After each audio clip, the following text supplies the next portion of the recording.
Saga Egmont presenta Kappa y otras fábulas, de Akutagawa Ryunosuke, traducido por Iván Díaz Sancho, narrado por Germán Gijón.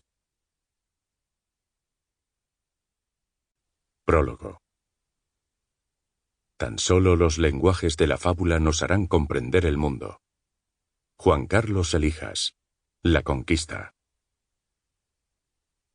La fábula suele asociarse con la presencia de animales personificados, cuyas acciones ejemplifican un comportamiento moral, tal y como expresa la primera acepción del término en el diccionario de la RAE. Breve relato ficticio, en prosa o verso, con intención didáctica o crítica frecuentemente manifestada en una moraleja final, y en el que pueden intervenir personas, animales y otros seres animados o inanimados. Teniendo en cuenta esta definición, es posible que el lector se extrañe de la inclusión de algunos de los relatos de Akutagawa recopilados en esta antología bajo el paraguas de fábula. Sin embargo, un acercamiento en profundidad al género a través de la historia de la literatura mostrará que la fábula no está necesariamente protagonizada por animales, pueden intervenir, y que la moraleja no está siempre presente, aunque frecuentemente manifestada, tratándose más bien de una metáfora abierta que invita a la reflexión. En este sentido, sería más adecuado definirla como un cuento filosófico a la manera en que era practicado en el siglo XVIII por autores como Voltaire, cuyo Cándido, obra de intención crítica y con elementos de parodia, puede ser entendida como una fábula.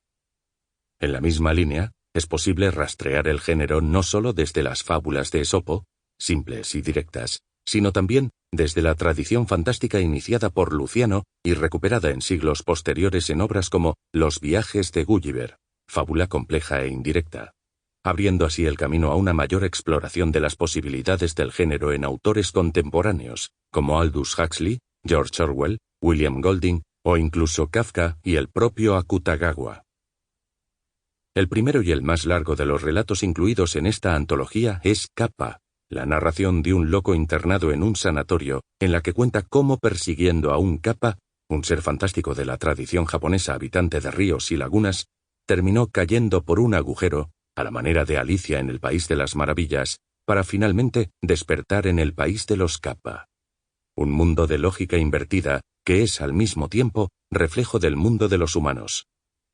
De este modo, Kappa, poblada de animales fantásticos que hablan, cumple otra de las características propias de la fábula al presentarse como una historia ficticia que representa una verdad, ver la sexta acepción de la RAE. En este caso, la realidad que asoma tras el velo de reglas absurdas y el comportamiento hipócrita de una sociedad avanzada en pleno desarrollo tecnológico y capitalista.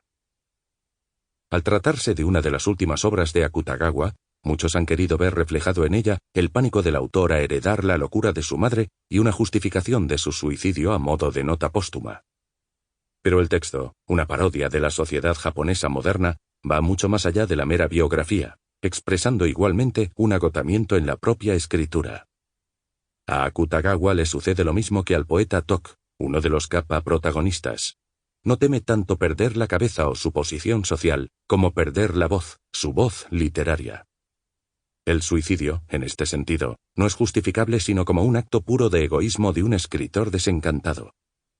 De hecho, tanto en Kappa como en otros relatos de esta antología, descubriremos que Akutagawa es un autor constantemente preocupado por el lenguaje hasta el punto de caer en juegos metaliterarios que rompen con la ilusión narrativa. Y tantos otros lujos que si tuviéramos que dar noticia de todos ellos, este cuento no terminaría nunca. Toshishun. Bueno, no creo que sea necesario explicar la continuación, la disputa entre el mono y el cangrejo. Hasta aquí, nada que no sepan todos los niños japoneses. El niño melocotón. Lo único que pretendía hacer yo aquí, a imitación del didactismo de los escritores chinos, era exponer los distintos juicios morales al final de esta historia. El bicho del alcohol. Estos recursos son el reflejo de una crisis profunda en el seno de un autor en constante búsqueda de un equilibrio entre forma y contenido. Una problemática latente en la mayoría de relatos de esta antología y que alcanzará su punto álgido en La ciénaga, quizás la menos obvia de las fábulas como tal, donde el yo narrativo, de visita en una exposición de pintura, se identifica con una obra cuya expresión desentona con el resto, situación que refleja, además, la pasión que sentía Akutagawa por la pintura Sample complete. Ready to continue?